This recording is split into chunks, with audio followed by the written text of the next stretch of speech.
వాక్యములో నుండి దేవుడు మన కొరకై అనుగ్రహించిన బైబిల్ పరిశుద్ధ గ్రంథములో నుండి యోహాను సువార్త మొదటి అధ్యాయం 14వ వాక్యాన్ని చదువుతూ మీ దృష్టికి తీసుకొస్తా ఉన్నాను పిల్లరా. యోహాను మొదటి అధ్యాయం 14వ వాక్యం. ఆ వాక్యము శరీరధారి అయి కృపా సత్య సంపూర్ణునిగా మన మధ్య నివసించెను. తండ్రి వలన కలిగిన అద్వితీయ కుమారుని మహిమ వలె మనము ఆయన మహిమను కనుగొంటిమి.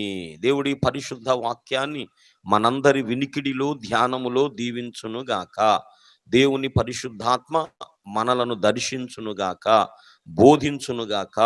చిన్న మాట ప్రార్థన చేసుకుందాం. స్తోత్రమయ్యా, ప్రేమ కలిగిన మహాపరిశుద్ధ తండ్రి, జీవము కలిగిన మిక్కిలి గొప్ప దైవమా, జీవాధిపతి, నీకు స్తుతులు స్తోత్రాలు స్తోత్రాలు స్తోత్రాలు చెల్లిస్తున్నాం. అత్యున్నతమైన సింహాసనమునందు ఆసీనుడు అయ్యుండి అన్నిటినీ సృష్టించి వాటికి జీవము, ఊపిరి, ఆహారము సమస్తము అనుగ్రహిస్తూ, పోషిస్తూ, పరిపాలిస్తూ, బ్రతికిస్తూ ఉన్న తండ్రి, మీకు మహిమ ఘనత కలుగునుగాకయ్యా. మీ ప్రియ కుమారుడు, మా ప్రభు, మా రక్షకుడైన యేసు ప్రభు పరిశుద్ధ నామమున నీ పరిశుద్ధ సన్నిధిని కలిగి ఉన్న భాగ్యాన్ని మీరు మాకు ఇచ్చినందుకు నాయనా నీకు స్తోత్రాలు చెల్లిస్తున్నాం. రాత్రి కాలమంతా కాపాడి, నిన్నటి దినమంతా కూడా కాపాడి, నీ ప్రేమలో, మీ దయలో మాకు ఇచ్చిన ఈ నూతన దినాన్ని బట్టి, ఈ నవంబర్ 29వ దినమును బట్టి నాయనా మీకు స్తుతులు కృతజ్ఞతలు చెల్లిస్తున్నాం ప్రభా. అయా, మీ పరిశుద్ధ జన్మను జ్ఞాపకం చేసుకుంటూ ఈ రీతిగా ప్రభా ఆరాధించుకునే భాగ్యాన్ని మాకు ఇచ్చినందుకు నీకు స్తోత్రాలు ప్రభా. ఇంతవరకు తోడుగా ఉన్నారయ్యా. కొన్ని కీర్తనలు పాడుకున్నాం. మీ జన్మను గురించినటువంటి విషయాలు నాయన పాటల ద్వారా మేము పాడుకున్నామయ్యా. మహిమ మీకు కలుగునుగాక, ఘనత మీకు కలుగునుగాక, ప్రభావాలు మీకే చెల్లునుగాకయ్యా. ఇప్పుడు నీ సత్యవాక్యమును వినాలని మేము ఆశిస్తున్నాం, ప్రార్థన చేస్తున్నాం. పరిశుద్ధాత్మదేవ, మాకు అవసరమైన మీ ఉపదేశాన్ని నాయన మీరు మాకు దయచేయమని ప్రార్థన చేస్తున్నాం. నీ దివ్య సన్నిధిని మేము కోరుకుంటున్నాం, మీ సహవాసాన్ని మేము కోరుకుంటున్నాం, మీ సహాయాన్ని మేము కోరుకుంటున్నామయ్యా. మా కొరకు పంపబడిన పరిశుద్ధాత్మదేవ, మాకు బోధించడానికి పంపబడిన పరిశుద్ధాత్మదేవ, మమ్మల్ని నడిపించడానికి పంపబడిన పరిశుద్ధాత్మదేవ, సత్యమును మాకు బోధించి నేర్పించడానికి పంపబడిన పరిశుద్ధాత్మదేవ, క్రీస్తు వ్యక్తిత్వాన్ని మాలోకి తీసుకురావటానికి పంపబడిన పరిశుద్ధాత్మదేవ, ప్రభు మహిమను మాకు చూపించడానికి పంపబడిన పరిశుద్ధాత్మదేవ, అయా మా ద్వారా ప్రభువుని ప్రకటించడానికి మాలో పంపబడిన పరిశుద్ధాత్మదేవ నీకు స్తోత్రాలు. క్రీస్తు సారూప్యాన్ని మాలోకి తీసుకురావటానికి పంపబడిన పరిశుద్ధాత్మదేవ, వధువుగా సిద్ధపరిచి పరలోకానికి, మధ్యాకాశానికి మా ప్రభువుతో మమ్మల్ని కలపడానికి పంపబడిన పరిశుద్ధాత్మదేవ మీకు స్తుతులయ్యా. స్తోత్రాలు స్తోత్రాలు స్తోత్రాలు చెల్లిస్తున్నాం. నీ దివ్య వాక్యాన్ని మా కొరకు పంపించి మమ్మల్ని ఆశీర్వదించమని, మమ్మల్ని దీవించమని, ఘనత మహిమ ప్రభావాలు మీకు చెల్లిస్తూ మీ దాసుడను మీ సేవకుడను నన్ను మీ పాదాలకు అప్పగించుకుంటూ యేసు ప్రభు పరిశుద్ధ నామమున స్తుతించి స్తోత్రాలు చెల్లించి ప్రార్థిస్తూ ఉన్నాము తండ్రి. ఆమేన్. దేవునికి మహిమ కలుగునుగాక. హల్లెలూయా.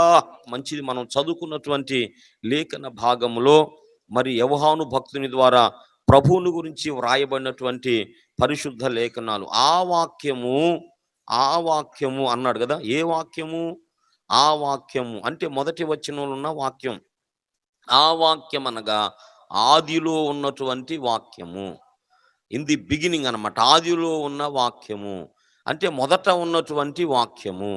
ఫస్ట్ పిల్లరా, మరి తండ్రి అయిన దేవుని గురించి చెప్పలేదు కానీ కుమారుడైన దేవునిని గూర్చే చెప్పినట్లుగా లేఖనంలో మనం గమనిస్తూ ఉన్నాం. కొంచెం ముందు చదువుకోండమ్మా, మంచు పడకుండా. దేవునికి స్తోత్రం. ఆదిలో ఉన్న వాక్యం, ఆ వాక్యము. దేవునికి స్తోత్రం. దేవుడు పిల్లరా సమస్తమును కూడా ఎలా నిర్మించాడంటే వాక్యము చేత నిర్మించాడు అని బైబిల్ మనకు చెప్పింది. సమస్తమును ఆ వాక్యమే చేసినట్లుగా మనం గమనిస్తున్నాం. ఆ వాక్యము ఆదిలో ఉండిన వాక్యము, మొదట ఉండిన వాక్యము, ఆ వాక్యము అన్నాడు కదా. తర్వాత ఆ వాక్యం ఏమై ఉంది? దేవుడై ఉండెను. ఆదియందు వాక్యం ఉండెను. ఆదిలో ఏముందంట? వాక్యం ఉండెను. వాక్యము దేవుని యొద్ద ఉండెను. వాక్యము దేవుడై, దేవుని స్తోత్రం, వాక్యమే దేవుడై ఉన్నాడు. ఆయన ద్వారా సమస్తమును కలిగిందంట. ఆ వాక్యము ద్వారానే సమస్తము కలిగింది.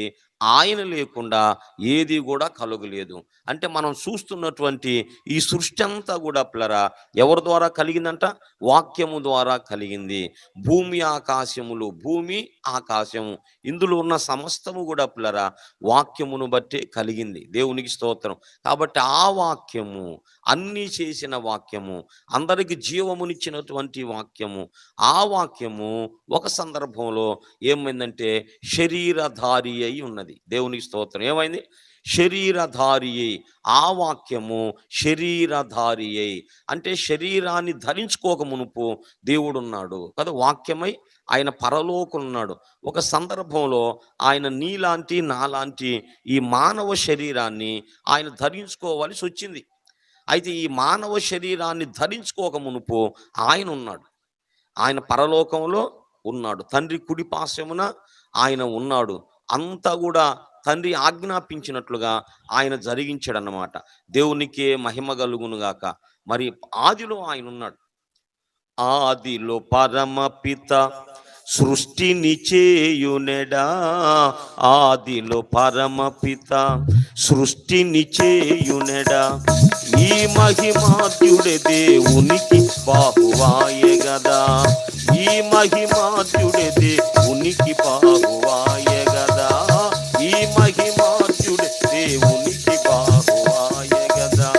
సృష్టి విధాతయై, సృష్టికి నిలయుడై, సృష్టి విధాతయై, సృష్టికి నిలయుడై, తన ఘనవాక్కుచే బ్రహ్మాండపు నిర్వాహకుడై,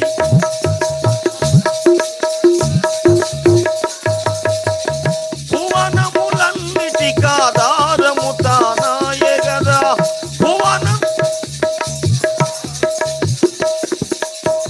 నమ్మిన వారికి ఆ ప్రభువే కల్పతరువు కదా, నమ్మిన వారికి ఆ గదా, బడిరే ఎంత మధురము యేసుని నామ సుధా, బడిరే ఎంత మధురము యేసుని నామ సుధా. దేవునికి స్తోత్రం. సుధా అంటే అమృతం అన్నమాట.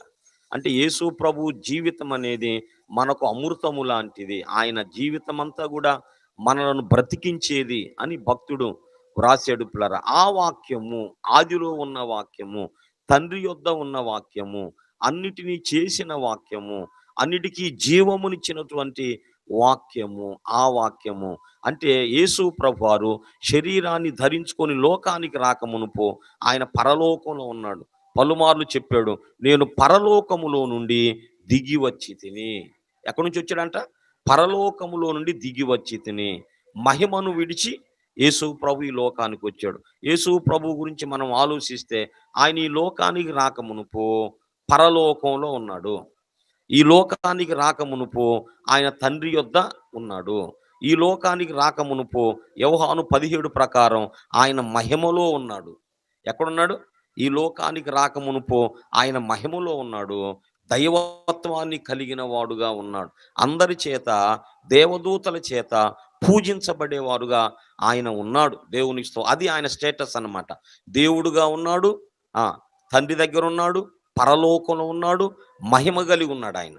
అదంతా కూడా యేసు ప్రభువారు విడిచి వచ్చాడు. అది యేసు ప్రభు అదంతా కూడా విడిచి ఒక సామాన్యునిగా ఆయన ఈ లోకానికి వచ్చాడు. యేసు ప్రభు వచ్చినటువంటి విషయాన్ని గురించి మరి పౌలు రాస్తాడు. ఫిలిప్పీ పత్రిక 2వ అధ్యాయము 5వ వాక్యంలో ఆయన వచ్చిన విధానాన్ని చెబుతాడు. చూద్దాం ఒకసారి. ఆయన దేవుని స్వరూపము కలిగిన వాడై ఉండి దేవునితో సమానముగా ఉండుట.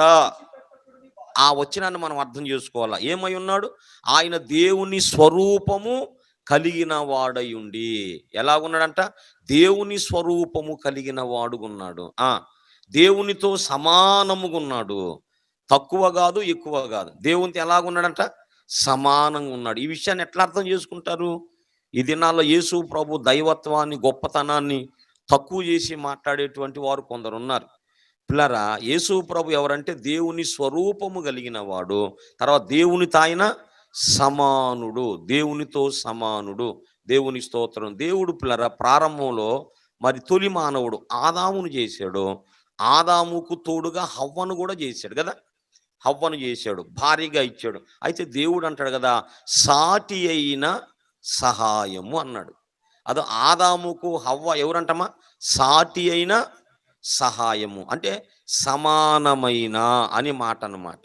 బైబిల్ పరిశుద్ధ గ్రంథంలో మరి 1 కొరింథీ పత్రిక 11వ అధ్యాయంలో ఈ మాట అర్థం కావటం కోసం చెబుతున్నా.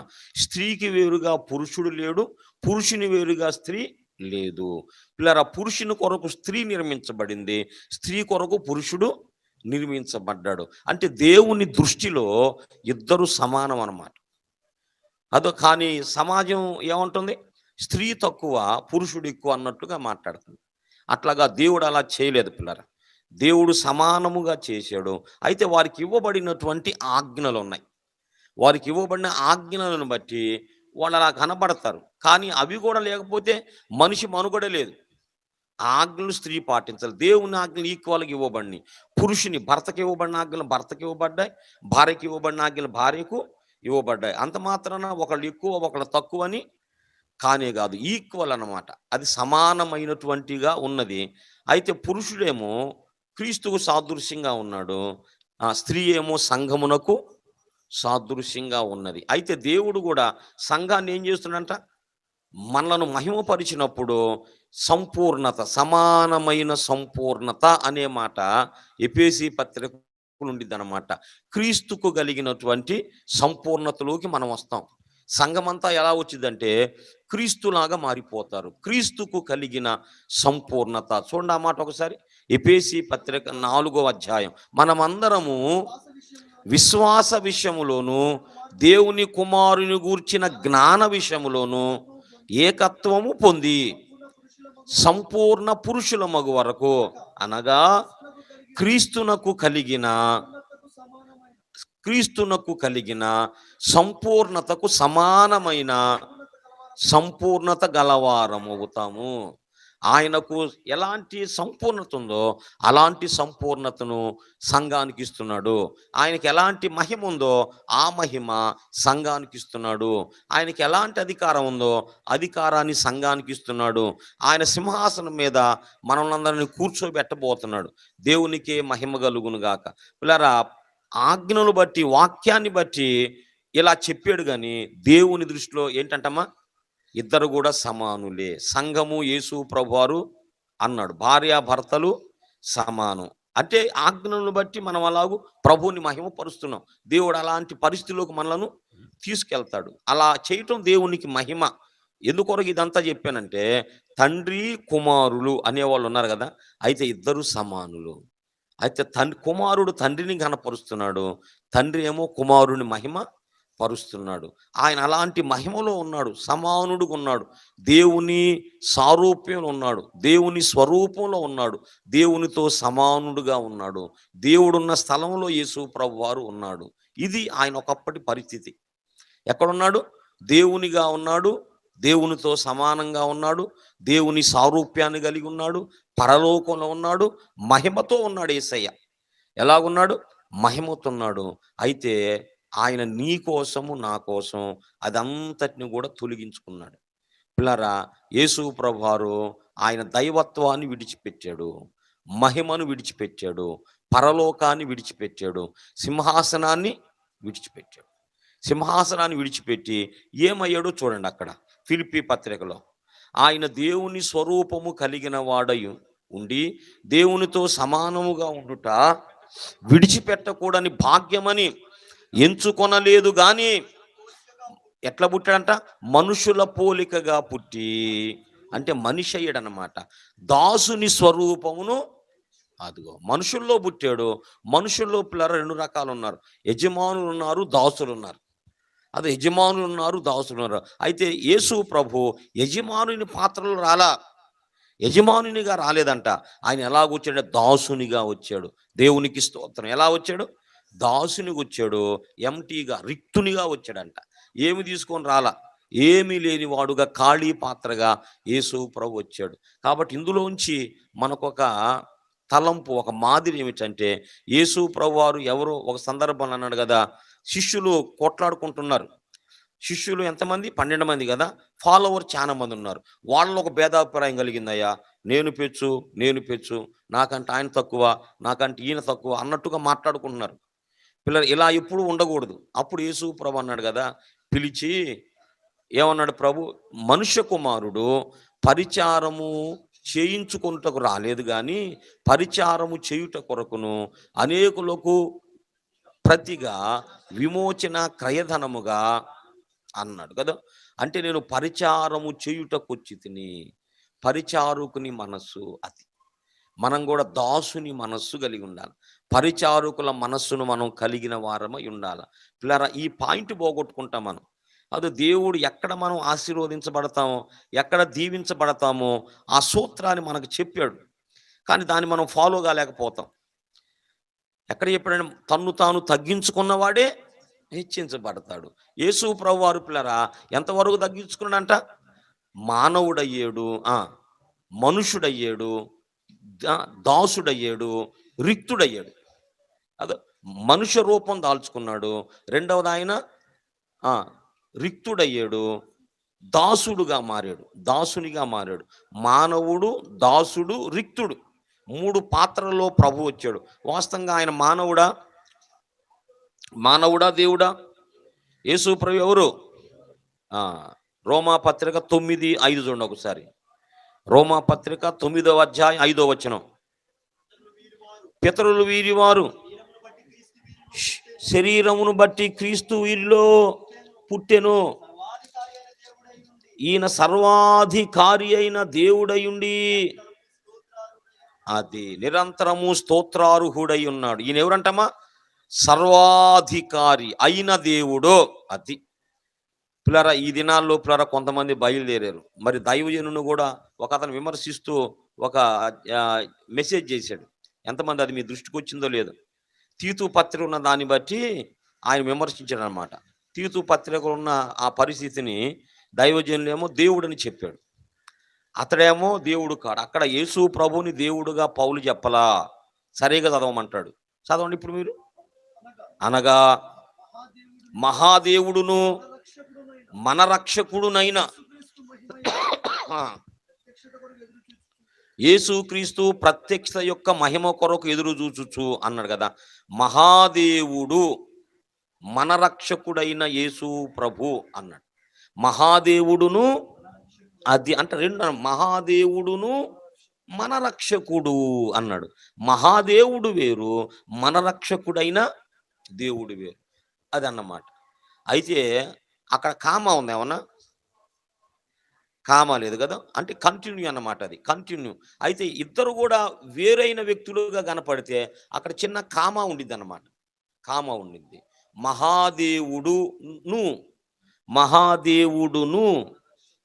అది మన రక్షకుడు అన్నావు, నిజమే. మహాదేవుడును అంటే ఆయన వేరు, మన రక్షకుడైన యేసు అంటే వేరు అని మాట్లాడానమాట విమర్శత. చిన్నోడే మరి పెద్దోళ్ళని తొందరపాటు కలిగి మాట్లాడుతున్నాడు అనమాట. ఆయన పేరు ఏదో ఉంది, మంచి టాలెంట్ పర్సన్ అతను కూడా. అంటే వాక్యం అట్లా వక్రీకరించారనమాట. అట్లాగనే ఇంకొక మాట కూడా ఉంది పిల్లరా, అదంటే మనం చాలా జాగ్రత్తగా చూసుకోవాలి. 1 యోహాను పత్రిక 5వ అధ్యాయంలో అక్కడ ఒక మాట ఉంది చూడండి. 1 యోహాను పత్రిక 5వ అధ్యాయం నెంబర్ 1. మనము సత్యవంతుడైన వానిని ఎరుగవలెనని. అదిగో దేవుని కుమారుడు ఎందుకు వచ్చాడంట? మనము సత్యవంతుడైన వానిని ఎరుగాలని. సత్యవంతుడు ఎవరు? తండ్రి అయిన దేవుడు. యోహాను సువార్తలో పలుమార్లో యేసు ప్రభు అంటాడు కదా, నా తండ్రి సత్యవంతుడు అన్నాడు. కాబట్టి యేసు సత్యవంతుడైన వానిని ఎరుగవలెనని దేవుని కుమారుడు వచ్చి మనకు వివేకం అనుగ్రహించి ఉన్నాడు. మనము దేవుని కుమారుడైన యేసుక్రీస్తు నందున్న వారమై సత్యవంతుని యందున్నాము. అది అక్కడ. ఇక్కడ ఇక్కడ యోహాను ఎవరి గురించి చెబుతున్నాడు? సత్యవంతుడు. సత్యవంతుని ఎరగాలని కుమారుడొచ్చాడు. మనకు వివేకము అనుగ్రహించాడు. మనము సత్యవంతుని యందున్న వారమై అన్నాడు. సత్యవంతుని యందున్న వారమై. కాబట్టి ఇప్పుడు నిజమైన దేవుడెవరు? అక్కడ యోహాను చెబుతుంది యేసు ప్రభువుని గురించా? సత్యవంతుడైన తండ్రిని గురించా? ఏదో అదనమాట. ఇది ఇక్కడ నాకు కొంచెం డౌటే. దీన్ని నేను తండ్రికి ఆపాదిస్తా. ఇక్కడ చెబుతున్నటువంటి నిజమైన దేవుడు అనే మాట తండ్రికి ఆపాదించవచ్చు. అయితే యేసు ప్రభువుని కూడా క్రొత్త నిబంధన పలుమార్లు దేవుని గాని చెప్పింది. అయితే ఈ తీతు వచనంలో ఆయన చెప్పింది మాత్రం అది రాంగ్. తీతు వచనంలో చెప్పబడిన మహాదేవుడు కూడా యేసు ప్రభువే. మహాదేవుడును మన రక్షకుడునైనా ఇద్దరు వేరైతే అక్కడ చిన్న కామా పెట్టాలి. అప్పుడు ఇద్దరిని వేరు చేసినట్టుగా ఉండి కామా పెట్టలేదు కాబట్టి అక్కడ చెప్పబడుతున్నది యేసు ప్రభు. దీన్ని జాగ్రత్తగా వినాలి. మీకు అర్థమైతే పోస్ట్ పెట్టాలి. దైవజనుడి మీదే వాడు నిందిస్తా ఒక పాఠమే చెప్పాడమ్మా, బోధ చేశాడు. యూట్యూబ్లో ఉంది, కావాలంటే మీరు చూసుకోవచ్చు. అది రెండు విడదీసి మాట్లాడింది. యేసు ప్రభుని అక్కడ దేవుడుగా చెప్పలేదు పౌలు. మహాదేవుడును అంటే వేరు, మన రక్షకుడైన యేసు క్రీస్తు నిజం, అంతవరకు ఒప్పుకున్నాం. మరి ఈ ఇద్దరి ప్రత్యక్షత కొరకు మనం చూడాలా, లేదా యేసు ప్రభు ప్రత్యక్ష కొరకు చూడాలా? రెండోసారి వచ్చేటప్పుడు యేసు ప్రభు అక్కడే వస్తున్నాడా? మరి మహాదేవుడు యేసు ప్రభు కూడా వస్తున్నాడా? అంటే ఊరకని ఈగిపోయింది అన్నమాట. అతను చెప్పే దాంట్లో అతనికి క్లారిటీ లేదు. చదవండి పూర్తిగా వచనాన్ని, మీకు సత్యం చెబుతాను. అనగా మహాదేవుడును మన రక్షకుడునైన యేసుక్రీస్తు మహిమ యొక్క ప్రత్యక్షత కొరకు చాలమ్మా. ఇప్పుడు ఎవరు మహిమ కోసం మనం ఎదురు చూస్తున్నాం అంటే ఎవరి రాకడ కొరకు ఎదురు చూస్తున్నాం? యేసు ప్రభు రెండవసారి వస్తున్నాడు. తండ్రి కూడా వస్తున్నాడా? యేసు ప్రభువే రాబోతున్నాడు రెండోసారి. కాబట్టి ఆ వచనం పూర్తిగా చదివినప్పుడు ఆ రెండు మాటలు కూడా ప్రభువుకే వర్తిస్తాయి. జ్ఞానం పెచ్చైపోయింది, పెద్ద చిన్న లేదన్నమాట. కాస్త ఆలోచిద్దాం, లేకపోతే ఆయనకే ఫోన్ చేద్దాం.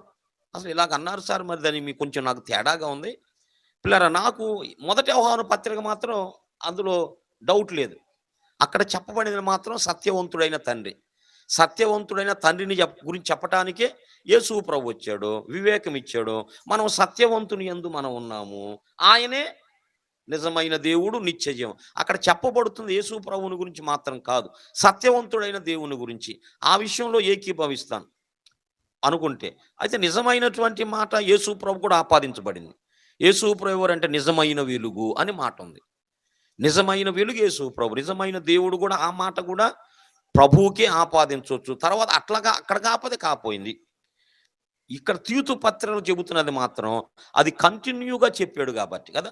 ఏదన్నా విడిచి చెప్పాలంటే చిన్న కామ ఒకటి పెట్టాలయ్యా, విడదీయాలంటే కామ అనేది లేదు. మహాదేవుడును అది కంటిన్యూ అన్నమాట. మహాదేవుడును మన రక్షకుడైన యేసుక్రీస్తు యొక్క ప్రత్యక్షత కొరకు ఎదురు చూస్తూ అక్కడ రెండు ఒకే వ్యక్తిని సూచిస్తున్నాయి. రెండవదిగా ప్రత్యక్షత అనేది యేసు ప్రభువే రెండోసారి రాబోతున్నాడు కానీ తండ్రి రావట్లా. తండ్రి కుమారు ఇద్దరు కలిసి వస్తున్నారా? రెండోసారి యేసు ప్రభు మాత్రమే వస్తున్నాడు. ఇంతవరకు మనకు అర్థం అయింది అనుకుంటున్నా. యేసు ప్రభు వారు ఎవరు? 9:5 ప్రకారం సర్వాధికారి అయిన దేవుడు, శ్రీమంతుడైన దేవుడు, రక్షకుడైన దేవుడు. నా పరిశోధన లోపలరా మరికొన్ని మాటలు శ్రీమంతుడనే మాట తండ్రికి ఆపాదించకూడదు, యేసు ప్రభువుకి ఆపాదించాలి. శ్రీమంతుడు అనేటువంటి ఆయన. ఎందుకంటే క్లారిటీ చెప్పా, 2 చోట్ల కూడా శ్రీమంతుడు అనే మాట 2 చోట్ల ఉంది. మొదటి పత్రికలో ఉంది, రెండవ పత్రిక తీతు పత్రికలు ఉండిద్ది. అయితే పౌలు అంటాడు కదా, శ్రీమంతుడగు దేవుడు నాకు అప్పగించిన సువార్త అంటాడు. శ్రీమంతుడగు దేవుడు అంటే పౌలుకు సువార్త అప్పగించింది ఎవరు? గలతీ పత్రికలో పౌలు అంటాడు కదా, ఆ క్రీస్తు యేసు నాకు బయలుపరిచాడు, నరులెవరు నాకు సువార్త అంటాడనమాట. కాబట్టి శ్రీమంతుడైన దేవుడు అంటే యేసు ప్రభు. కొంచెం ఆలోచన, మనం వాక్యాన్ని ఎరిగిన వారంగా మనం ఉండాలి. సరే పక్కన పెడదాం. యేసు ప్రభు ఎవరమ్మా?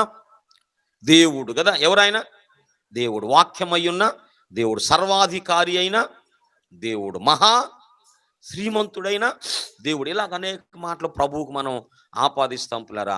ఆ దేవుడు దైవత్వాన్ని విడిచాడు, మహిమను విడిచిపెట్టాడు, తండ్రిని విడిచిపెట్టాడు, పరలోకాన్ని ప్రభు విడిచిపెట్టాడు.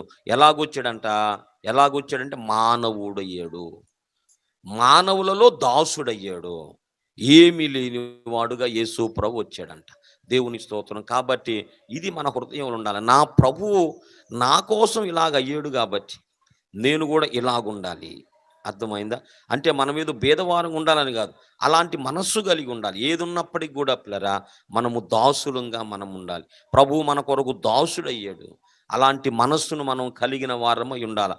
ఎవరైనా హెచ్చించుకుంటే హెచ్చించుకొని ఏమైంది బాబు, హెచ్చించుకో బాబు. అర్థమైందా? మేమైతే ప్రభువులాగా ఉండాలి. తన్ను తాను తగ్గించుకున్న వారే దీవించబడతారు పిల్లరా. హెచ్చించుకున్న వాళ్ళు ఎప్పుడు కూడా దీవించబడరు. ఈ మనస్సును కలిగి మనం క్రీస్తు యేసు మనస్సును కలిగి మనము ఉండాల. దాసుని మనస్సు మనం కలిగిన వాళ్ళమై ఉండాలి. దాసులు ఆ మాట చెప్పుకోవటం చాలా ఇష్టంగా మనకు ఉండాలి. నువ్వెవరంటే క్రీస్తు దాసుణ్ణి, యేసయ్య పరిచారకుణ్ణి నేను అన్నటువంటి మాటలో మనం ఉండాలి. మనం అందరం కూడా ఆయనకు సేవకులము, సేవకురాండ్రము, దాసురాండ్రము. దేవునికి స్తోత్రము. పిల్లలమన్న తర్వాత పరలోకాన్ని పోయినా తీసుకుందామయ్యా. అయితే ఇది కూడా ఒక్కోసారి నమ్మాలి. పిల్లల పాత్రలో కూడా రావాలి. ఏదైనా ప్రతికూల పరిస్థితులు ఉన్నప్పుడు కుమారుడుగా నువ్వు ఆజ్ఞాపించాల. ప్రార్థన చేయటం అనేది ఒకటి ఉంది, పరిస్థితులను బట్టి ఆజ్ఞాపించడం అనేది ఉంది.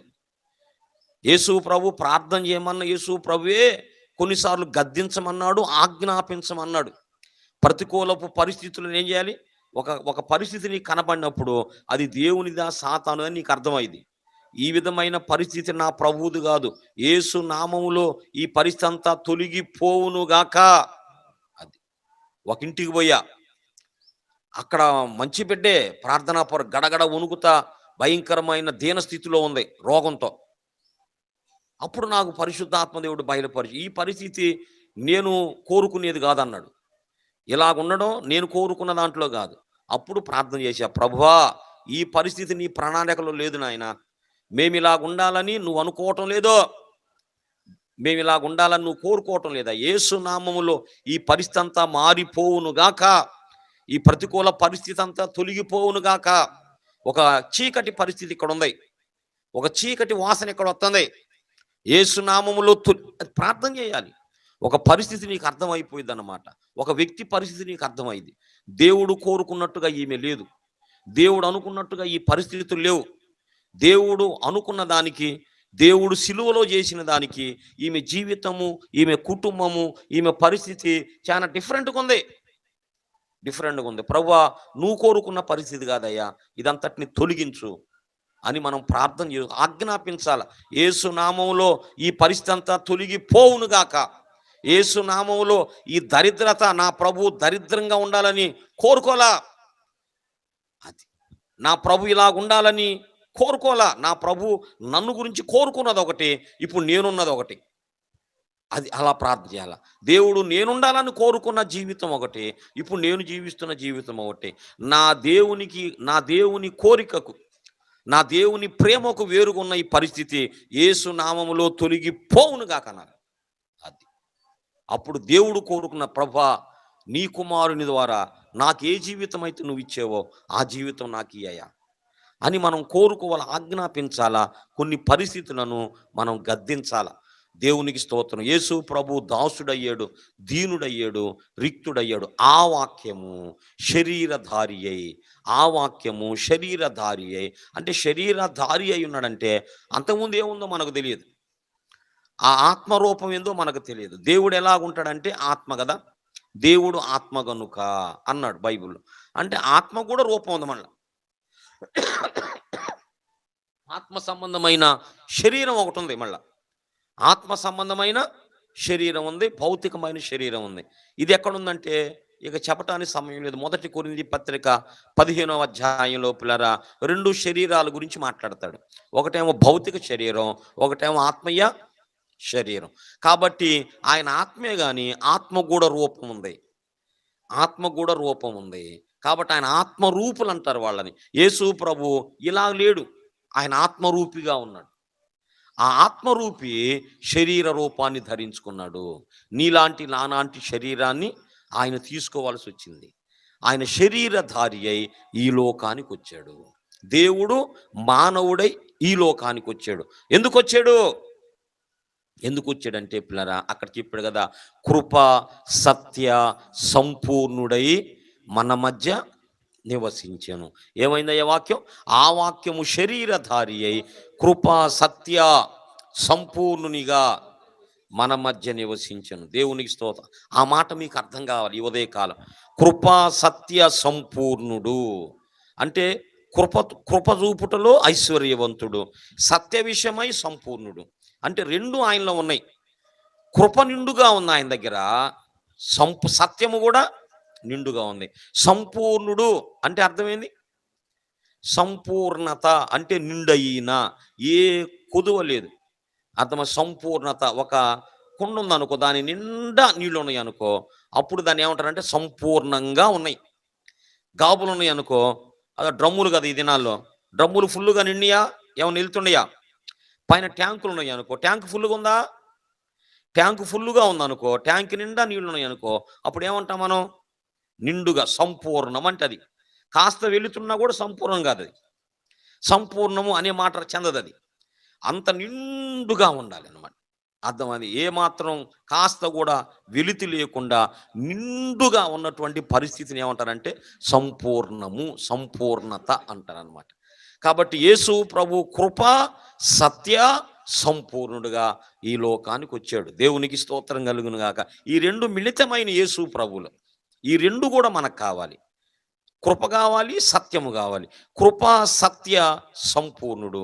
పిల్లరా, కృప అనేదేమో మనకు అవసరమైంది, సత్యమైందేమో దేవునికి అవసరమైంది. జాగ్రత్త వినాల. కృప ఏమో మనకు అవసరమైంది, సత్యమేమో దేవునికి కావాలి.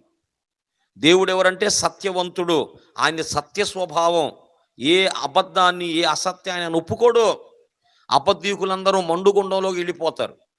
కాబట్టి సత్యము, ఇవి రెండు కూడా పిల్లరా మనకు అవసరమైన కృప సత్య సంపూర్ణము. చెబుతున్నాను వినండి పిల్లరా, మనం అందరం ఎవరమంటే ఆదామును బట్టి పాపులము. ఆదామును బట్టి మనం ఎవరం? పాపులము, పాపపు సంతానం అంది. మనలో జన్మ పాపం ఉంది, మనలో కర్మ పాపం ఉంది. రెండు పాపాల మిళితం మనలో ఉన్నాయి. ఇది శరీరం మారేంత వరకు బోధమ్మా. మహిమ శరీరం వచ్చేంత వరకు సాతానుడు ఆదామును మోసగించటం వలన ప్రవేశపెట్టినటువంటి ఆ నియమము, సిన్ ఆఫ్ లా అంటారు దాన్ని. ఆ నియమం అనేది మనలోకి వచ్చింది. మనలో ఎంత ఎంత చేసాడో చూడండి సాతాను.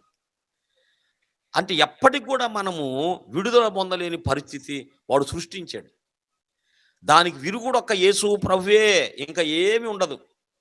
వాడు తీసుకొచ్చి పెట్టిన డ్యామేజీ దొలగాలంటే, దాని మీద మనం జయం పొందాలంటే యేసు ప్రభు రక్తమే, యేసయ్య వాక్యమే, పరిశుద్ధాత్మ వలన తప్ప ఇంకా ఏ విధంగా కాదు. అంత దాసులం అయిపోయాం వాడికి.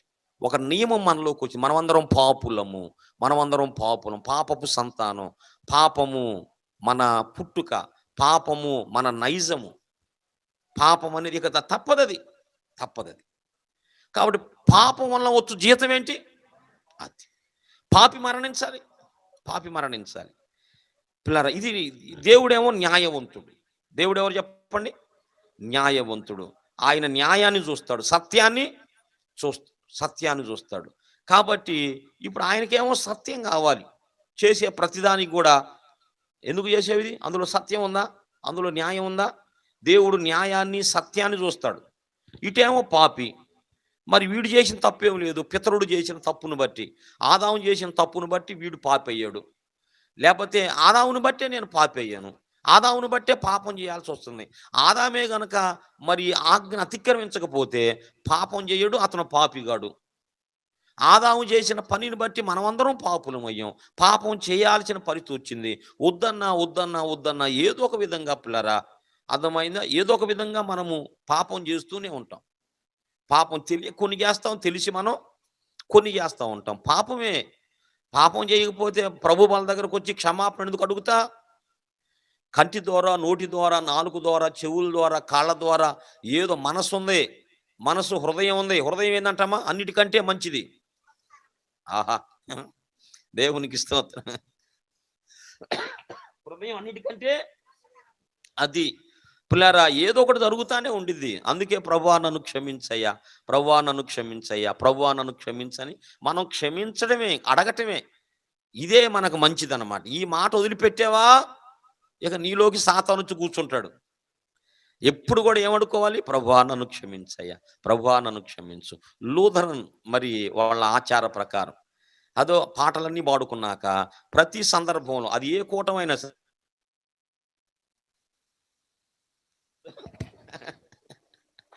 ఇప్పుడు కృతజ్ఞత కూటం పెట్టుకుంటే మళ్ళీ ఇక్కడ ఆరాధన ఏదో నాకు అర్థం కాదు. ప్రతి సందర్భంలో అది విమర్శ కాదు కానీ మంచిది. ప్రతి సందర్భంలో కూడా క్లుప్తారాధన అని ఇప్పుడు మనము ఏం చేసుకుందాం? క్లుప్తారాధన చేసుకుందామని అందరు నిలబెట్టి ఒక మాట అనిపిస్తారు. అదేంటంటే ప్రభువా మమ్మల్ని కనికరించు, ప్రభువా మమ్మల్ని కనికరించు. అది మంచి మాట కాదు అది. ప్రతి సందర్భంలో పెద్దలు పెట్టింది అది.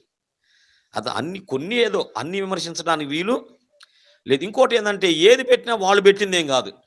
నా దగ్గరకు వస్తే చెబుతాను నేను. ఈ విశ్వాసం అనేది అపోస్తల విశ్వాసం అనేది మార్టిన్ లూథర్ గారు తీసుకొచ్చింది కాదు. ఇథినేషియస్ చెప్పండి నాకు. ఇథినేషియస్ అనే ఆయన ఈ విశ్వాస ప్రమాణాన్ని మొట్టమొదట ప్రవేశపెట్టాడు. దానిని ఆర్సిఎమోళ్ళు తీసుకున్నారు. దానినే ఈయన దానికి ఈయన వదిలిపెట్టకుండా రెండు తీసుకొచ్చాడు. పరలోక ప్రార్థన తీసుకొచ్చాడు, తర్వాత ఈ విశ్వాస ప్రమాణాన్ని కూడా ఆయనే తీసుకొచ్చాడు. పిల్లరా వీళ్ళు వదిలిపెట్టిందల్లా ఏంటంటే ఒక్కటే పిల్లరా, తల్లి అయిన మరియమ్మను పూజించడం అంతే. అది అది వాళ్ళు చేసే పని, ఇది చేయని పనిది. ఆ ఒక్కడ తప్ప అందులో ఉన్నది ఇందులో ఉంది. ఇంకా ఏ తేడా లేదు, గుర్తుపెట్టుకోండి. ఒక్కటే ఉంది అక్కడ. అక్కడ వాళ్ళు అలా ఆమెను గౌరవిస్తారు. వాళ్ళు చెప్పేది, ఫాదర్స్ చెప్పేది ఏంటంటే, నేను విన్న ఒక ఆయన ఆర్సిఎం పాస్టర్ గారు చెబుతున్నాడు, మేము ఆమెను గౌరవిస్తాం అంతే తప్ప ఆమెను దేవుని స్థానంలోకి తీసుకున్నాం. మరియ మాత ఆమె ఒక ఆనరబుల్ ఉమెన్, ఆమె గౌరవించదగినటువంటి పాత్ర. రక్షకుడి లోకానికి రావటానికి ఒక సాధనమైంది అంతే. అంతేగాని ఆమెను మేము పూజించడమే. బైబిల్ అంతా కూడా ఆమెను పూజించమని మేము ఎక్కడ చెప్పం. అలా వాళ్ళు చెబుతారు. తర్వాత దేవునికి మనకు మధ్యవర్తి ఎవరమ్మా? క్రీస్తు యేసును నరుడు. ఇంకోటి వాళ్ళు చేసేది ఏంటంటే ఆమెను కూడా తీసుకొస్తారు. ఆమె కోసం ఒక ప్రత్యేక ప్రార్థన ఉంది వాళ్ళ దగ్గర. అంటే అమ్మా నువ్వు ధన్యురాలు అమ్మా, నువ్వు దీవించబడిన దానివి, కాబట్టి ఈ మనమంతా కూడా నీ కొడుకు చెప్పమ్మా అని చెప్పి ఈ ప్రార్థన ఎవరికి చెబుతారు? మరియమ్మ చెబుతారు. మరియమ్మ తీసుకెళ్ళి కొడుకు చెప్పిద్దంట. అది బైబిల్లో మాత్రం లేదు, బైబిల్లో లేదు. మరియమ్మ తల్లి మనకు మధ్యవర్తి కాదు. తండ్రికి మనకు మధ్యవర్తి ఎవరు? యేసు ప్రభు. ఆమె పిల్లరా మీకు అందరికీ తెలుసు, నేను పలుమారు చెబుతాను ఉంటా. ఆమె బ్లెస్డ్ ఉమెన్, దీవించబడినటువంటి ప్రభు రక్షకుని మనకిచ్చింది.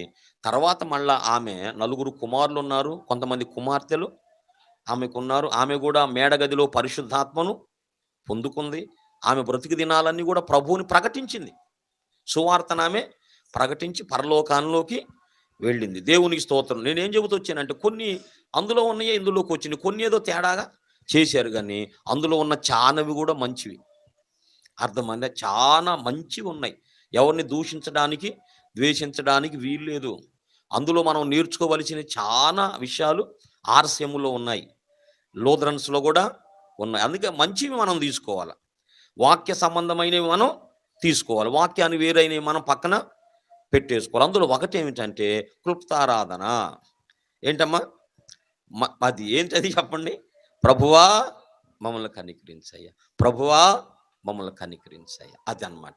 అంటే ప్రభు దగ్గరకు వచ్చేటప్పుడు ప్రభువా క్షమించయ్యా, మమ్మల్ని క్షమించయ్యా, మేమయ్యా, మేము మనుషులం ప్రభువా అని ప్రభు దగ్గర ఎప్పటికప్పుడు మనం క్షమాపణ పొందుకున్న వారంగా ఉండాలి. మంచి మనలో ఏది లేదు, మనం ఎప్పుడు ప్రభువుని క్షమాపణ అడుక్కోవాలి. పిల్లరా నేను చెప్పి ముగిస్తాను.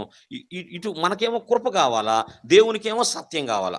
దేవుడు ప్రతిదానికి ఏమడుగుతాడు? న్యాయం ఉందా, సత్యం ఉందా? న్యాయంగా అంది, సత్యంగా అంది తీసేవతలే అంటాడు తండ్రి.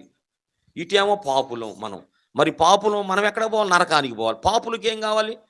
కృప కావాలి. కృప అంటే ఏంటంటే అనర్హుల మీద చూపబడే దయ. శిక్షార్హుల మీద చూపబడే దయ. కృప ఎవరికంటే పాపులకే, మంచోళ్ళు కాదమ్మో. కృప ఎవరికి కావాలి? పాపులు కృప కావాలి. మరి ఎట్లా ఇప్పుడు యేసు ప్రభు పిల్లరా, ఇటు పాపులను రక్షించడానికి, అటు తండ్రిని సంతోషపరచడానికి. చూశారా యేసు ప్రభు ఏ పాత్ర తీసుకున్నాడు? ఇటు తండ్రికి బాధ కలగకూడదు, ఇటు ఈ పాపులు కూడా నాశనానికి పోవద్దు. అర్థమైందా? ఈ పాపులు రక్షణ పొందాలి, అదే సమయంలో దేవుడు న్యాయం చూస్తాడు కదా, సత్యం చూస్తాడు కదా, న్యాయం కూడా జరగాలి. కాబట్టి అప్పుడు ఆయన ఏమయ్యాడంటే కృపా సత్య, అది దేవునికి స్తోత్రం.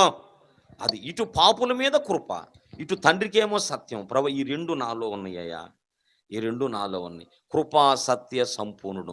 అందుకే యేసు ప్రభు వారు ఆయన మధ్యవర్తిగా ఉండి అటు పాపులమైన మన చేయి తీసుకున్నాడు, అటు పరిశుద్ధుడైన తండ్రి చేతిని తీసుకున్నాడు. ఇద్దరి చేతులను తనలో కలిపాడు. దేవునికి స్తోత్రం. అందుకు ఆయన కృపా సత్య సంపూర్ణుడే. ఆయన సత్యమును, తండ్రి న్యాయమును సత్యమును జరిగించాడు. ఎట్లా పాపి శిక్ష పొందాలి. పాపి తప్పకుండా శిక్ష పొందాలి. ఓకే తండ్రి, ఆ శిక్ష నేను భరిస్తానయ్యా. అవును కదా, నిజమే కదా, పెనాల్టీ ఉంది కదా, జరిమానా ఉంది కదా, నేను చెల్లిస్తాను. కాబట్టి మన పక్షంగా యేసు ప్రభువారు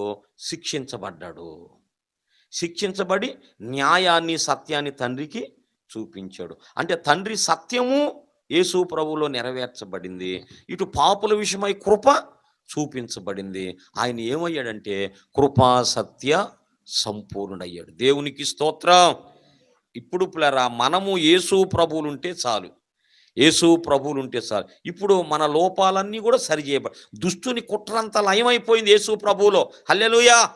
అది ఒక మాట చూపించాలి ఈ సందర్భంలో. యేసు ప్రభు ఎందుకు ప్రత్యక్షమయ్యాడంటే 1 యోహాను పత్రిక, హల్లెలూయా హల్లెలూయా, దేవునికి స్తోత్రం కలుగును గాక, 3:8. అపవాది మొదటి నుండి పాపం చేస్తున్నాడు గనుక పాపము చేయువాడు అపవాది సంబంధి. అపవాది యొక్క క్రియలు లయపరచడానికే, హల్లెలూయా, అపవాది క్రియలు లయపరచడానికి వాడి కుట్రంతా తొలగిపోయింది యేసు ప్రభువులో. కాబట్టి యేసు ప్రభువులో ఉంటే కృప వెంబడి కృప పొందుతావు. చెయ్యమ్మా, ఎన్ని చేస్తావో అర్థమైందా? చేస్తామా? యేసు ప్రభు అర్థమయ్యేటప్పుడు, వాక్యం అర్థమయ్యేటప్పుడు తప్పులు చేస్తామా? తప్పుల సంఖ్య తరిగిపోతూ ఉండింది. తెలిసేది నువ్వు చెయ్యవు, చేసినా కూడా నిన్ను బట్టి చెయ్యవు. అంటే తప్పులు తరిగిపోతుంటాయి. యేసు ప్రభువులో మనకి మరి ఏదో అధికారం ఇవ్వబడిందని కాదు, ప్రభువులో మనం ఉన్నప్పుడు చెయ్యము, చేసినా కూడా దేవుని కృప మనకు తోడుంది, సత్యము మనకు తోడుంది. ప్రభువులో ఉండడము, ప్రభువులో ఉంటే అటు తండ్రిని సంతోషపరచగలము, ఇటు ఏదన్నా మానవ బలహీనతల మీద, దుష్టుడైన సాతాను చేసే మోసాల మీద మనం దేవుని కృప పొందుకుంటాం.